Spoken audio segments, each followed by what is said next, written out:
Bismillahirrahmanirrahim. Assalamualaikum warahmatullahi wabarakatuh.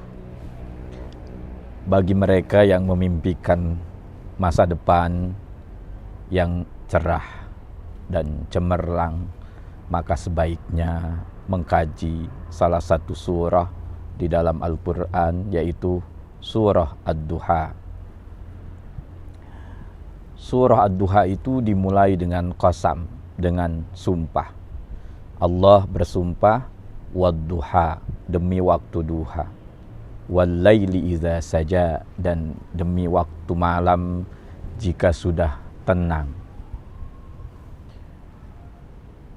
Allah menggunakan kata duha, yaitu waktu di mana matahari mulai naik dan memancarkan cahaya, dan Allah bersumpah dengan al-lail, waktu malam. Ini dua hal yang kontradiktif. Di satu sisi duha, di sisi lain lail, waktu malam. Di sisi lain ad-duha menggambarkan sebuah kondisi yang terang, dan di sisi lainnya al-lail yang mencerminkan kondisi kegelapan.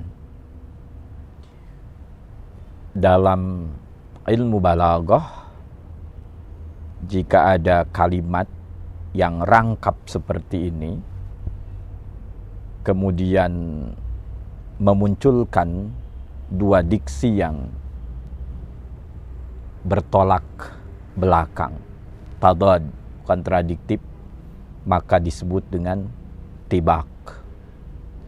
Jadi dalam ayat wadduha wal-laili idza saja itu ada badi tibak, gaya bahasa tibak, rangkap dengan memunculkan dua makna yang kontradiktif. Secara keseluruhan sebetulnya Allah bersumpah dengan menggunakan waktu siang dan waktu malam. Ad-duha itu mewakili waktu siang secara keseluruhan. Jadi di situ ada penggunaan majaz mursal mimbabi itlaqil juz wa iradatil kul, menggunakan kata yang maknanya itu juz, bagian. Duha itu bagian dari siang secara keseluruhan, dan yang dimaksud adalah makna secara keseluruhannya. Apa isi sumpah dari wadduha dan wal-laili idza saja ini? Allah menyatakan tiga hal. Pertama, ma wadda'aka rabbuka wa ma qala. Tuhanmu tidak akan meninggalkan kamu atau menjauhimu karena kebencian. Jika dikaitkan dengan sumpah tadi, Allah itu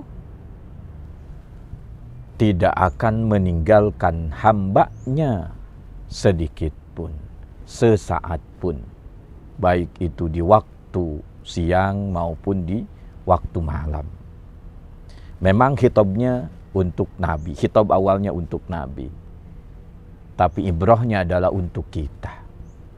Jadi jangan ada anggapan ketika doa-doa kita lambat diijabah, lalu kita suudzon sama Allah, Allah sudah meninggalkan kita. Tidak pernah Allah meninggalkan hambanya. Ma wadda'aka rabbuka wa ma qala. Yang kedua, isi dari sumpah itu adalah walal akhiratu khairul laka minal ula. Sungguh akhiratmu atau masa depan bagimu itu lebih baik daripada masa lalu, daripada dunia. Kata akhirah di sini maknanya bisa berkaitan dengan masa depan, mustakbal, juga bisa juga dimaknai dengan akhirat, kehidupan di akhirat nanti. Al-ula bisa berarti waktu di masa lalu, juga bisa berarti dunia. Di sini pun ada tibaq, tadad. Ada dua kata yang berlawanan yang Allah sajikan di dalam satu kalimat. Kemudian isi sumpah yang ketiganya adalah wala saufa yu'tika rabbuka fatardah. Sungguh Tuhanmu akan memberikan kepada kamu dan kamu akan merasa puas. Memberikan apa? Di situ maf'ulnya tidak disebutkan. Bisa jadi memberikan apa saja. Itu maknanya menunjukkan li ta'mim wa tabhim.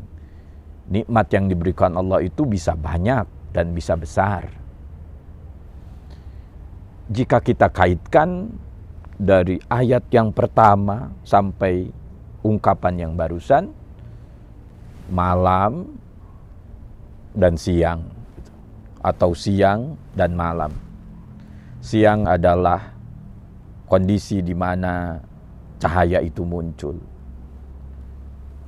Dikaitkan dengan masa depan Nabi yang juga cemerlang, bercahaya. Lalu lail adalah masa kegelapan, waktu di mana kegelapan itu muncul. Kemudian di ayat berikutnya ada al-ula, masa lalunya.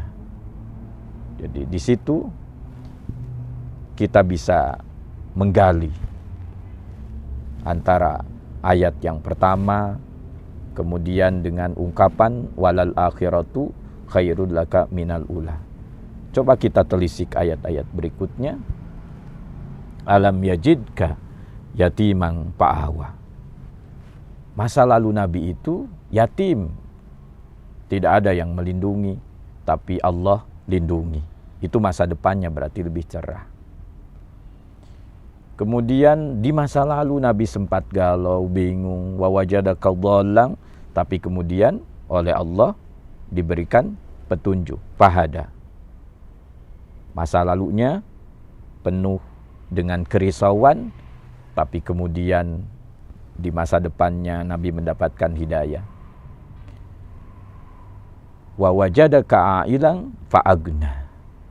Dulunya Nabi itu dalam keadaan fakir, tapi kemudian oleh Allah diberi kekayaan.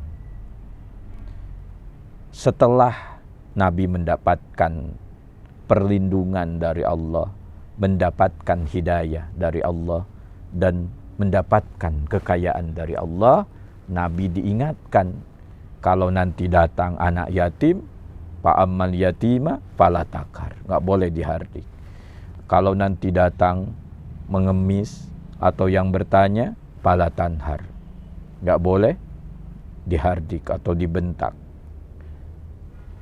Nah, kemudian kesananya wa amma bi ni'mati rabbika fahaddis. Dengan nikmat yang diberikan oleh Allah, karena Allah sudah memberikan segalanya untuk Nabi, maka Nabi mesti menyampaikannya. Nabi mesti berperilaku dengan apa yang Allah berikan, yaitu wahyu. Nabi sampaikan dalam bentuk ucapan dan perbuatan sebagai bentuk rasa syukur Nabi. Bagi kita yang ingin masa depannya cerah, maka jangan pernah lepas dari Allah. Lalu perhatikan anak yatim. Tolonglah para pengemis dan bersyukurlah melalui tindakan yang bermanfaat bagi lingkungan. Wa amma bi ni'mati rabbika fahaddis. Insyaallah masa depannya baik di dunia maupun di akhirat akan berkah. Demikian, wassalamualaikum warahmatullahi wabarakatuh.